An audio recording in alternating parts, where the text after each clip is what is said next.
All right, now we get to the rays. So rays are these kind of vertical and horizontal cells. So when you cut, that was a terrible way to start this, but I'm not starting over.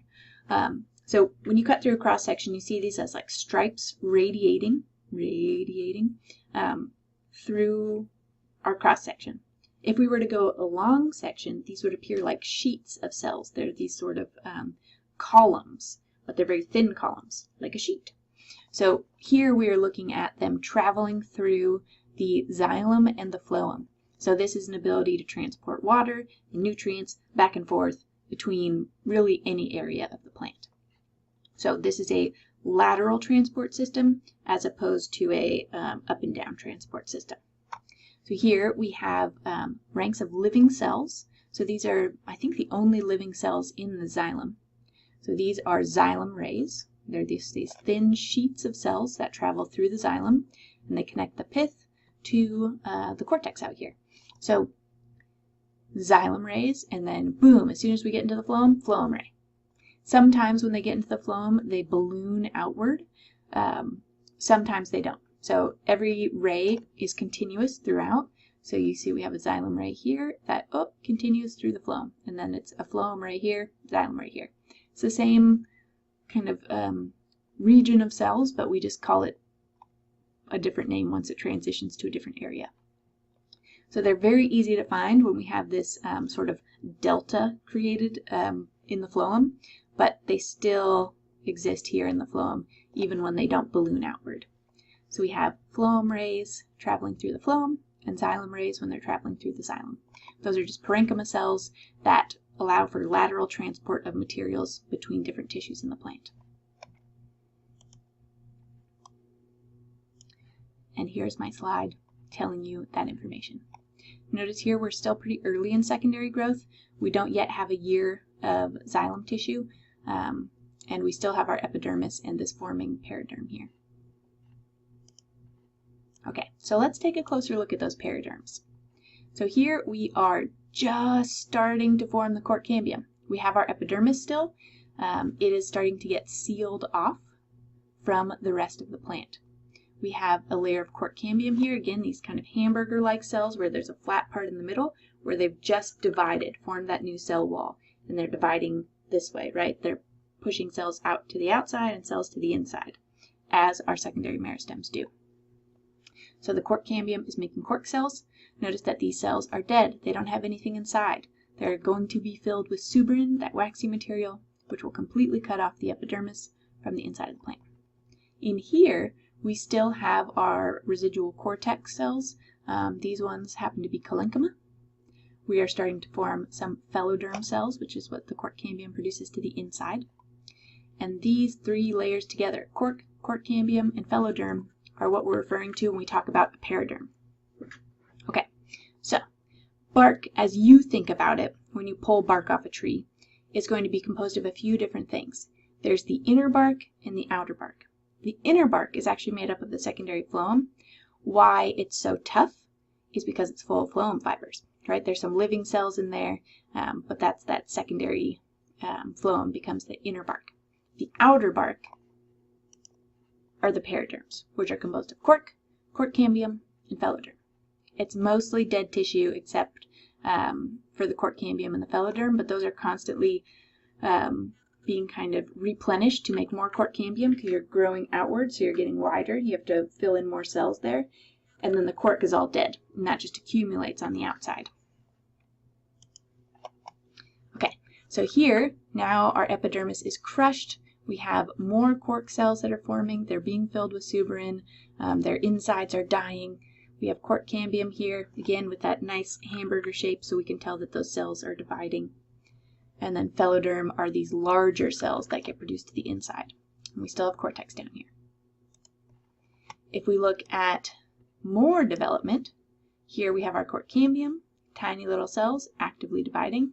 We have cork cells, empty, smushed, full of suberin, dead. And then inside we have phelloderm, which are generally larger cells. Often they have, I'm not sure if they have suberin in between them or not. There's some kind of material that holds them all together, makes them look a bit like cholenchyma. and they are like storage cells, so I think that they are full of amyloplasts. But they usually look kind of granular and dark.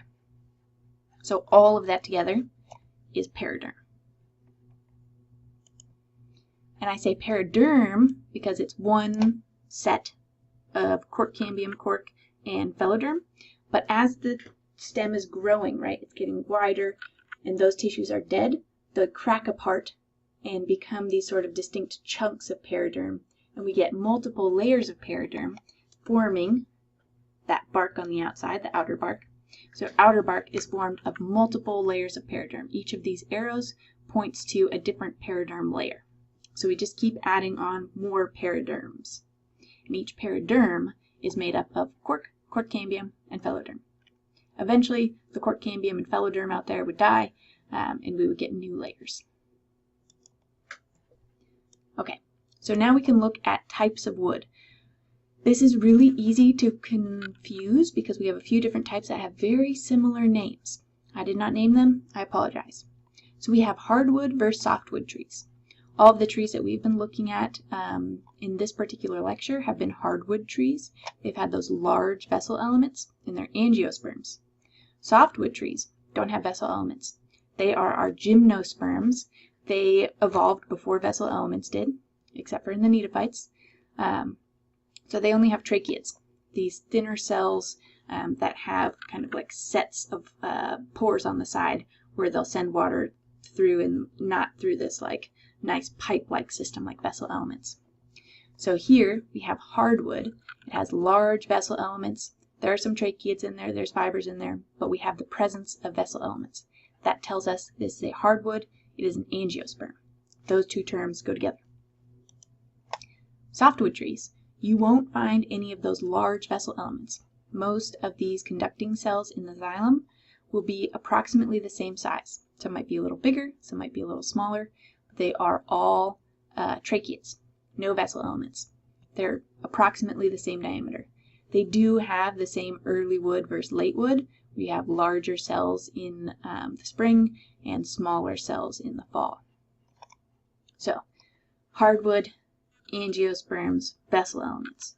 Softwoods, gymnosperms, tracheids. That's how we're telling the difference between those.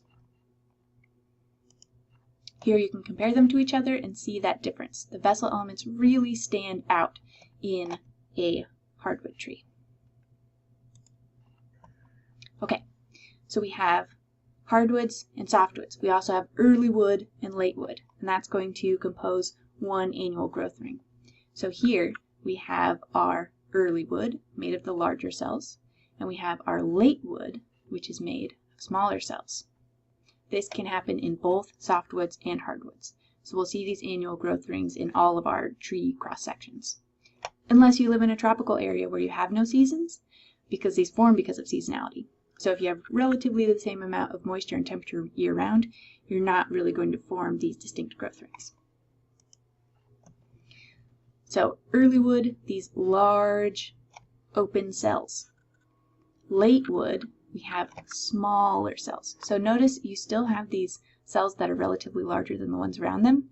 You might have smaller tracheids and vessel elements here, but you still have some larger vessel elements. Here we have huge vessel elements and really tiny tracheids. So late wood appears really dense and dark. Early wood appears very open and light in color. That has to do with the amount of water those plants are getting in that season. We can also look at this in a long section view, and you can see the diameter of those cells. So late wood, we have these really thin diameter cells.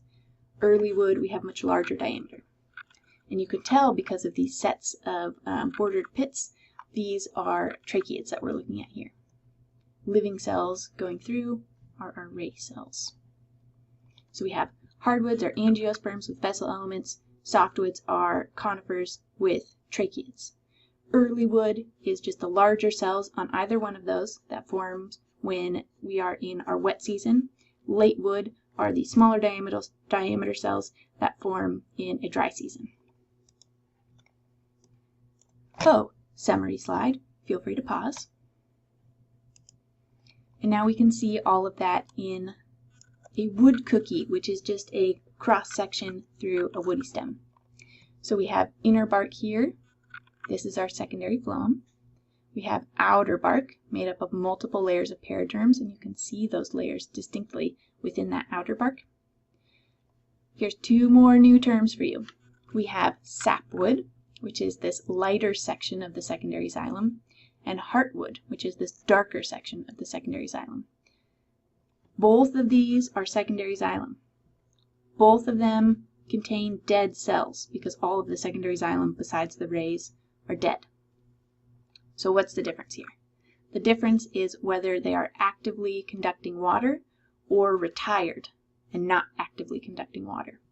The heartwood are the older cells that have retired. They're no longer actively conducting water. This is a place where plants are going to kind of dump wastes into, and that helps protect them from the inside because they no longer have any real active defenses of this internal tissue because it's all dead. The sapwood is composed of dead cells still, right? But they're actively conducting water. So that's the difference between these two tissues. Both part of the secondary xylem. Okay. Let's see. I just have two more slides. Okay, so dendrochronology. This is, you can break this word up. Dendro for trees, chronology for like a time sequence, right? So we are using trees to figure out time sequences based on these annual growth rings. So we can find out a lot of information from tree rings because they keep track of, with their cells, atmospheric components, right? So we can look at isotopes, different weights of elements that they would be getting from the atmosphere actively. So taking in CO2, taking in water, all of that will have different isotopes depending on different climatic conditions and like atmospheric content, right? So we can look at isotopes within these rings to see what the conditions were on Earth at that time. So that's one thing we can do. We can also look at the relative thickness of early wood versus late wood to see how much water was available during that time. If you have really thick early wood sections, like in this one, we have long, extended, high water growing season. If we have really thick late wood, like in these ones here, we are having a more extended dry season. So we can use these to kind of figure out here's a really good one here. Really extended dry season, shorter growing season. So we had a lot of drought in this time period. Here we might have had significant rainfall for a long period of time. Here again we have more condensed seasons, so we would have had shorter growing seasons here too. And different trees are going to respond differently to those conditions, so you'd have to know a little bit of the biology of those trees. Other things we can look for are fire scars, so these blackened dark regions where there would have been a fire. You can use these records to track a fire regime pre-European settlement in an area. So that might have been due to indigenous burning practices, or it might have been due to the natural fire regime of that area. So that's part of how we can use dendrochronology, is take living trees. They become the reference specimen because we know the dates of all those years because the living tree, the outermost year, is the current date, right? So then we can have that as a reference specimen to then compare to dead trees, long dead trees, right? If we can connect them all together. So we have our living core, that's our reference specimen where we can date that core. We can compare it to dead trees and try to line them up and see if any of those regions align with each other. So you can use clusters of drought years, fire scars, all of that to help you align your sequences. You're going to do this in your lab. You're going to try to align those fire scars, align the drought periods, align the high water periods to try to figure out how old those trees were when they died, potentially how they died, and figure out what the fire regime and overall climate, when you would have droughts, when you would have wet years, could be in that area. So that's what you're doing for your lab, which is kind of fun, I hope. Don't try to fit them all like on one 8x11 paper. It's it spreads out pretty far, so don't be fooled and think that it's going to all line up nicely this way. It's going to extend pretty far this way. Here's an example of some tree rings and looking at what that means for climate. So here we had a relatively dry winter with a relatively wet summer. We had that extended wet period, and this again depends on the local climate. Like here in coastal California, we have a different type of growing season than you would find like in the northeast coast, where it's going to be really rainy in the summer and have frozen winters. Here we have dry summers, wet springs, and wet winters. So different growing seasons for everybody. Here we have a wet winter, which would be the growing season there, and a dry summer. So early wood is the high water season. Late wood is just the low water season, or potentially moving into that dormant season of winter. Okay, so for your lab, you're trying to line up fire scars and drought periods and high water periods. Let me know what you find out.